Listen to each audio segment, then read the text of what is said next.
Hello, এ মফিজ কই তুই আয়? মুই তো আটখোলা যাই গরু নিয়া। গরু লইয়া গেছ হবে? হয় মুই আটখোলা আইছি। কোন আটে উড়াবি? মুজিবের পাশে একটা আটখোলা আছে না, ওহান উড়া মতাছিলাম। এই কাম ভুলেও করিস না বাবা, এই কাম করিস না। কে অনুড়ালে কি হবে? তুই শেরুখার গরু চুরি করি আর বাড়ির দ্বারা যদি যায় গরু উড়াও এলে কেমন হয়? তুই অন্ত না আয় আবার তাড়াতাড়ি আয় আবার আয় হায় মাটিতে তো ফিরা পারবে না, মায়ের সব মাটিতে পারবে। তুমি মোরে এটা বুঝে কইবে না? তুমি জানো না মুই একটু বলদ টাইপের, হ্যাঁ? আচ্ছা তুই ওই কর, ওই মুন্সিবাড়ির পাশে যে আটটা আছে না, এই আডে তুই উড়াইতে চাও?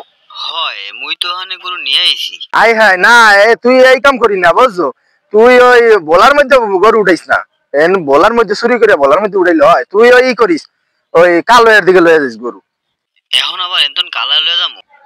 হয় হয় বাবা, ওই তুই নগদ ঠায় বেচিস 2-4-5 হাজার টাকার বাহিদায় দেও, তাও নগদ ঠায় বেচবি গরুটা, বুঝছো? আচ্ছা ঠিক আছে, হেলে মুই এখনই হেনতে নিয়ে যাইতেছি। হয় আমার আবার ওই এনে আবার চেয়ারম্যানের দ্বারা যাইতে হইবে, একটু চেয়ারম্যান আমারে বলাইছে, বুঝোই তো আমি সবসময় ব্যস্ত থাকি এখন। তোমার কি মুখলেস চেয়ারম্যান ডাকছিল নাই?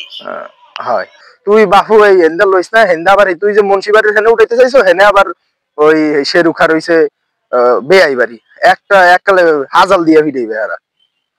বাজারের পাশে তুমি মোরে কইবা না? হয় হয় ঠিক আছে, তাই আমারে জানাইস। হ্যাঁ হয় আচ্ছা ঠিক আছে। আচ্ছা রাখতে।